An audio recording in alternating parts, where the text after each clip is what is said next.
Good morning, children. Welcome to science class. So, in science, we are learning the 15th block, which is local sources of water.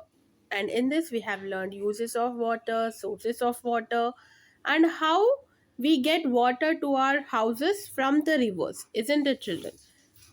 And in the next topic, fourth topic, we are going to learn water for all.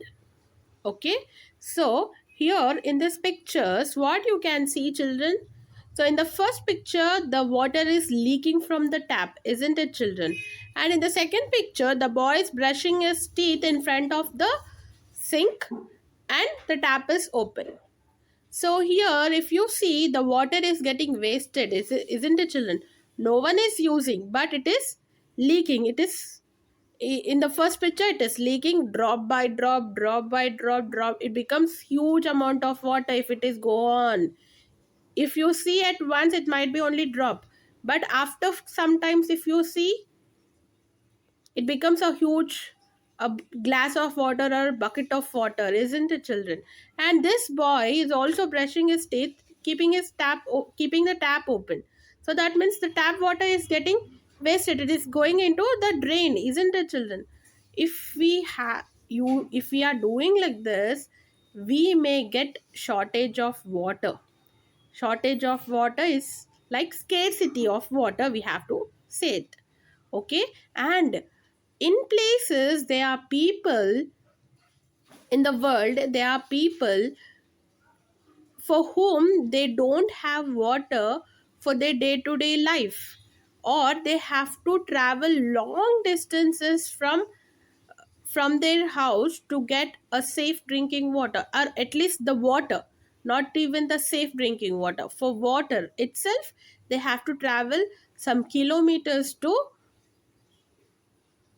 get the water. Or sometimes people may get water which are not cleaned, by which if they use that water for their bath, they might get some skin allergies, or if they use it in cooking or in drinking, they may get other severe diseases, isn't it, children?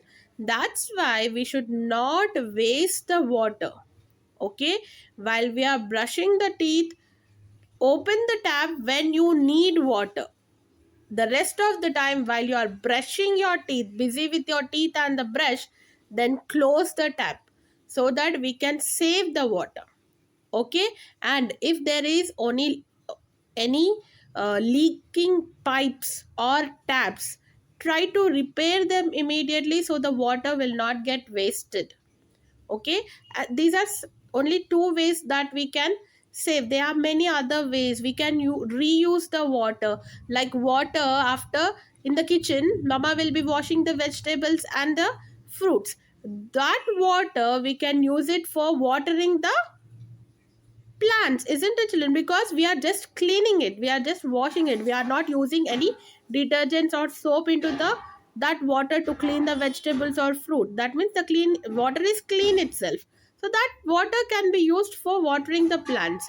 And the water which is used for washing the clothes, that water from the washing machine, that water we can use it for flushing the toilets. So this is the reusing the water. If you do like this, we can save the water.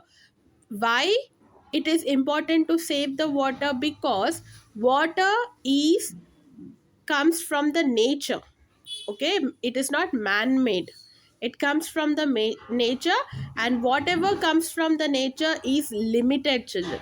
So we have to take care, and we have to save the water and use the water efficiently, correctly. Don't waste the water, because remember, there are people who has to travel long distances to get the water, or some people who get the water which are not cleaned, which are not safe.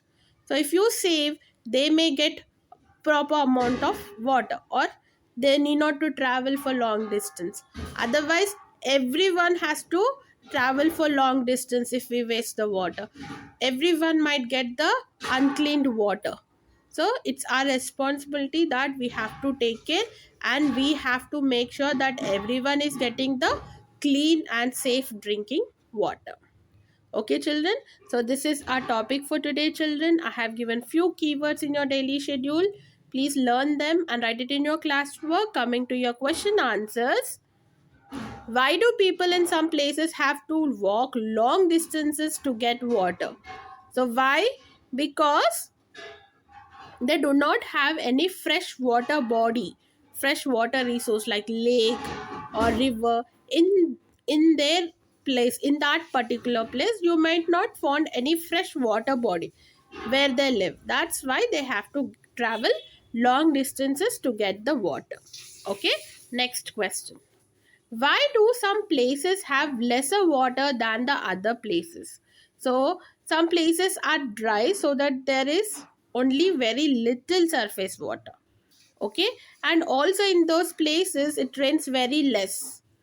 Okay, that's why they have very little groundwater and also the surface water. It is because mostly because of the physical feature of the place.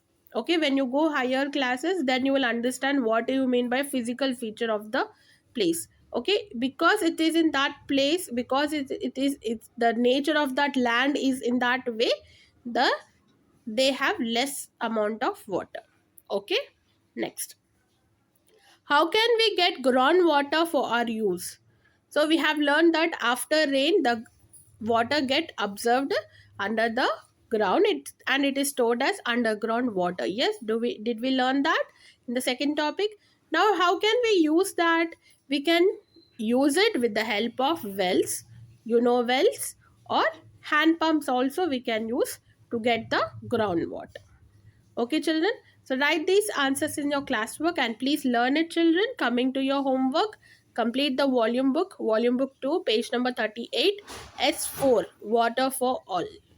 Okay, so with this we have completed with our block, children. So in the next class, I'll meet you with the new block, children. See you in the next class. Bye.